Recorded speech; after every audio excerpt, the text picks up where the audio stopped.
지역사회의 거주 실현을 위한 방문요양 서비스의 방향성에 대해서 말씀드리고자 합니다. 서론에서는 방문요양 서비스의 중요성과 필요성을 살펴보고 본론에서는 현행 제도의 기능과 역할을 검토한 뒤 제도 운영상 나타나는 주요 문제점을 분석하겠습니다. 이어 제도 개선을 위한 구체적 방안을 제시하고 결론에서는 지역사회 계속 거주 실현을 위한 방문요양 서비스의 전략적 방향을 정리하겠습니다.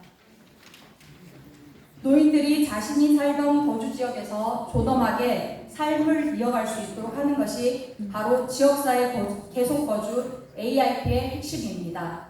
이를 실현하기 위해서는 방문요양 서비스의 역할과 구조를 재정립해야 하며 그에 걸맞은 정책적 기반 마련이 필요합니다. AIP는 단순한 복지 모델이 아니라 정책의 패러다임 전환을 요구하는 개념입니다. 기존에는 시설 중심, 입소 중심의 돌봄이 일반적이었다면 이제는 지역사회 중심으로 정책의 무게 중심으로 옮겨지고 있습니다. 이러한 전환의 흐름 속에서 핵심적인 역할을 수행하는 서비스가 바로 방문요양 서비스입니다. 실제로 2024년 말 기준 국민건강보험공단 통계에 따르면 전체 장기요양 이용 수급자 114만 명 중 67만 5천 명, 즉 59.2%가 방문요양 서비스를 이용하고 있습니다. 이는 단순한 재가급여 항목을 넘어 현장에서 AIP 실현하는 주력 돌봄 인프라로 자리매김하고 있음을 보여주는 대표적인 근거입니다. 하지만 현장의 다양성을 반영하지 못하는 고시 중심의 제도 운영, 급여 시간과 대상에 대한 경직된 규정, 수가 가산의 현실 부적합성 등은 현장 전반에 걸쳐 반복적으로 제기되는 문제들입니다. 방문요양 서비스는 단순히 신체 활동 지원을 넘어 가사활동 지원, 정서 지원, 인지활동 지원에 이르기까지 다양한 형태로 구성되어 있습니다. 방문요양 서비스는 노인이 익숙한 환경에서 존엄하게 살아갈 수 있도록 돕고 가족의 부담을 덜어주는 역할을 합니다. 동시에 지역사회와 연계된 돌봄 체계를 강화하고 복지 일자리 창출에도 크게 기여하고 있습니다. 이처럼 방문요양 서비스는 AIP 실현을 위한 핵심 기반입니다. 하지만 현실에서는 급여 구조나 서비스 범위 틀에서 제도적 한계가 뚜렷하게 존재하고 있습니다. 첫째, 부부수급자 동시급여 제공 제한입니다. 고시 제15조에 따르면 인지활동형 방문요양급여는 2인 이상의 수급자에게 동시간대에 제공할 수 없다고 명시되어 있습니다. 이 조항은 부부 모두가 5등급 인지활동형 수급자인 경우 한 요양보호사가 동시에 돌봄을 제공할 수 없습니다. 하지만 현실에서는 부부가 같은 공간에서 생활하며 개별 돌봄은 비효율성과 불편을 초래합니다. 이로 인해 이중 출퇴근, 돌봄 공백 증가 등 여러 부작용이 발생하고 있습니다. 둘째, 급여 항목 및 시간 단위의 경직성입니다. 고시 제17조는 방문요양급여의 각 항목별 제공 기준을 엄격히 제한하고 있습니다. 가사활동 지원은 본인만 대상이며 1회 90분 이내, 정서 지원은 60분 이내로 제한됩니다. 이러한 규정은 수급자의 복합적인 상태를 고려한 유연한 돌봄 설계를 가로막고 있습니다. 특히 신체 인지 기능이 동시에 저하된 고령자에게는 병행 돌봄이 어려운 구조가 문제로 작용합니다. 셋째, 인지활동형 방문요양의 시간구조 경직성입니다. 인지활동형 급여는 하루 1회 120분에서 180분 이내 제공되며 60분 이상은 반드시 인지자극 활동으로 구성되어야 합니다. 그러나 이 기준은 현장의 다양성을 반영하지 못한 획일적 구조로 여러 가지 발생합니다. 예를 들어 병원 동행, 초과 근무가 발생하거나 일부 어르신은 인지활동에 거부감을 보이기도 합니다. 그럼에도 혼합 서비스나 시간 조정에 대한 유연한 규정이 없어 현장에서는 큰 어려움을 겪고 있습니다. 넷째, 공휴일 및 야간 서비스 수가 가산의 한계입니다. 현재 수가 가산 기준은 근로기준법보다 낮은 수준으로 적용되고 있습니다. 야간 22시에서 06시이거나 일요일 근무의 경우 근로기준법은 50% 가산을 규정하고 있습니다. 하지만 현행 수가 가산은 22시에서 06시이거나 이랬을 때는 현행 수가 가산은 30%에 불과하여 20%의 차이가 존재합니다. 실제 현장에서 근무하는 요양보호사들의 노동 가치를 충분히 반영하지 못하는 구조입니다. 다섯째, 근로기준법과 서비스 제공 구조의 정합성 부족입니다. 근로기준법상 240분 이상 근무 시 휴게 시간이 보장되어야 하지만 수급자의 단독 거주나 보호자 부재로 인해 요양보호사가 휴게 시간을 보장받기 어려운 상황이 있습니다. 특히 270분 이상이나 300분 이상 서비스를 제공했더라도 공단은 30분의 수가를 삭감합니다. 결과적으로 현장의 노력과 책임이 고스란히 요양보호사와 기관에 전가되는 구조입니다. 여섯째, 인건비 지출 비율의 경직성입니다. 현행 도시에서는 방문요양 서비스의 장기요양 급여 비용 중 86.6% 이상을 인건비로 사용하도록 규정하고 있습니다. 이는 요양보호사의 임금 안정성을 위한 제도이지만 실제 운영 현장에서는 교육 훈련비, 품질 관리비, 안전관리비 등 서비스 질 향상을 위한 필수 비용 확보에 제약이 되고 있습니다. 일곱째, 제도 외 복합 수요에 대한 대응 체계 부재입니다. 투석 동행, 병원 이동, 장거리 방문 등은 도시에 명시되어 있지 않아 현장에서는 비공식적, 임의적으로 대응할 수밖에 없습니다. 이로 인해 서비스 간 격차, 기관 간 불균형, 수급자 본인 비용 전가 등의 문제가 발생합니다. 여덟째, 인력 운영체계 개선 및 월급제 가산 제도 부재입니다. 방문요양 서비스의 안정적 제공을 위해선 상시 인력 확보와 돌봄 공백 최소화가 필수입니다.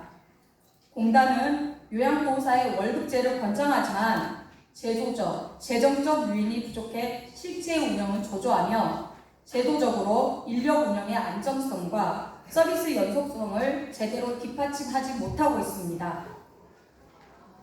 아홉째, 돌봄 통합지원법 시행에 따른 참여 배제 문제입니다.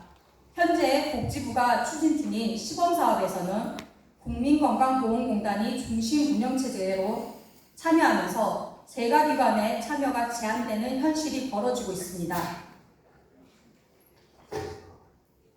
방문요양 서비스에 대해서는 수급자 맞춤형 서비스 설계와 종사자 권익보호, 그리고 공단, 현장 간 협력적 거버넌스 재편을 중심으로 이루어져야 합니다.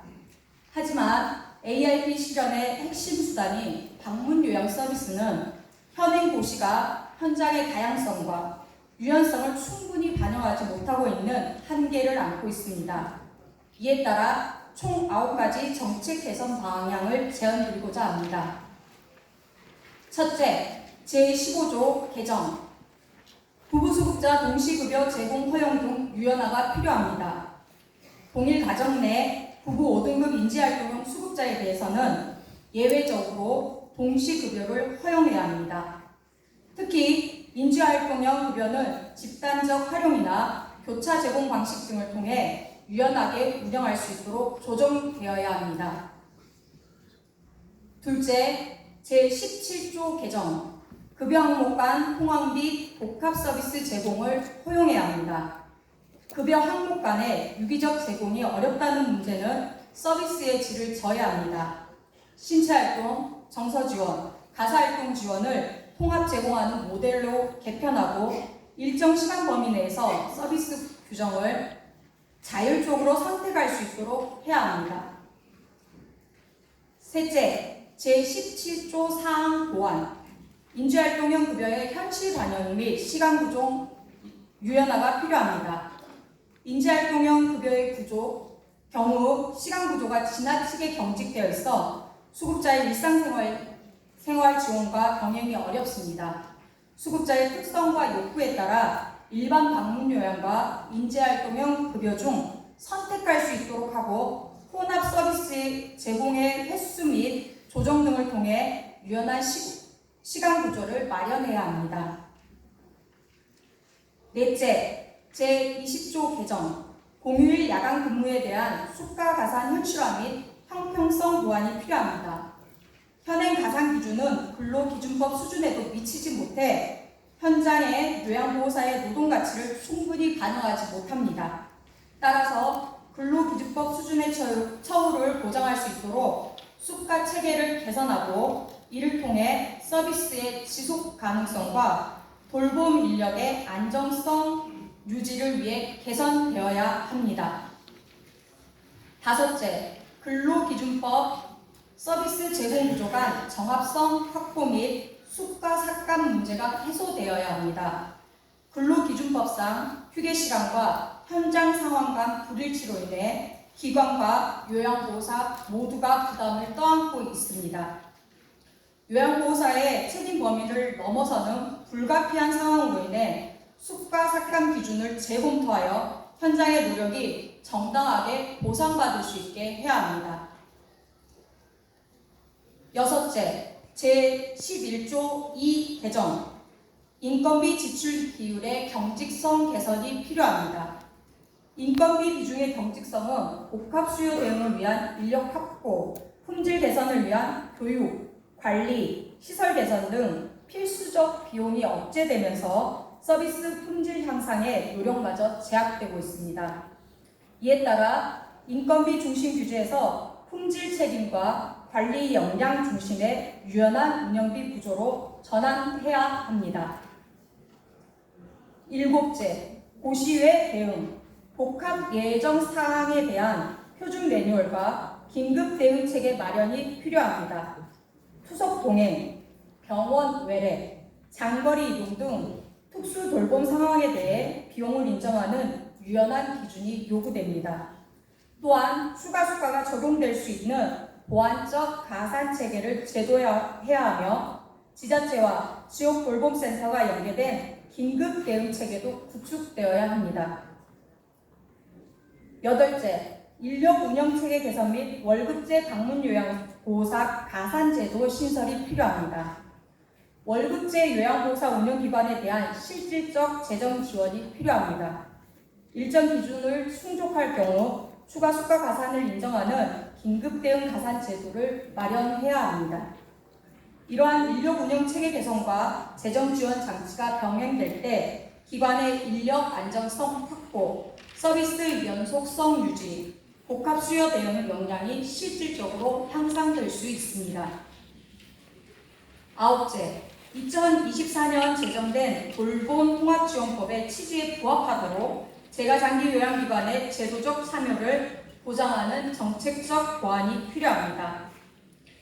이상과 같은 개선사항은 단순히 제도의 세부 조정을 넘어서 방문요양 서비스를 AIP 실현의 전략적 인프라로 정비하기 위한 구조적 접근입니다. 방문요양 서비스 제도 개선을 통해 수급자는 맞춤형 서비스를 바탕으로 삶의 질과 존엄성을 보장받을 수 있습니다. 요양보호사는 안정적 고용과 적정한 보상을 통해 처우가 개선되고 전문성이 강화됩니다. 기관은 운영의 안정성과 지속 가능성을 확보함으로써 AIP 실현을 위한 돌봄 체계의 기반 강화를 이어줄 수 있습니다. AIP 실현에서는 개인 특성에 맞춘 유연한 급여 설계와 종사자 처우 개선이 필수적입니다. 아울러 현장에 맞는 제도 운영과 공단, 지자체, 현장의 협력적 거버넌스 구축이 함께 이루어져야 합니다. 방문요양 서비스는 단순한 재가 돌봄을 넘어 노인이 익숙한 환경에서 존엄한 삶을 지속할 수 있도록 돕는 AIP 실현의 핵심 인프라입니다. 이는 신체적, 정서적 지원을 아우르는 돌봄의 확장, 사회적 연대, 지속 가능한 복지 시스템 구축이라는 가치 실현으로 이어집니다. 이 자리를 계기로 정책의 실질적 변화를 기대하며 함께 더 나은 돌봄체제를 만들어가길 제안드립니다. 감사합니다.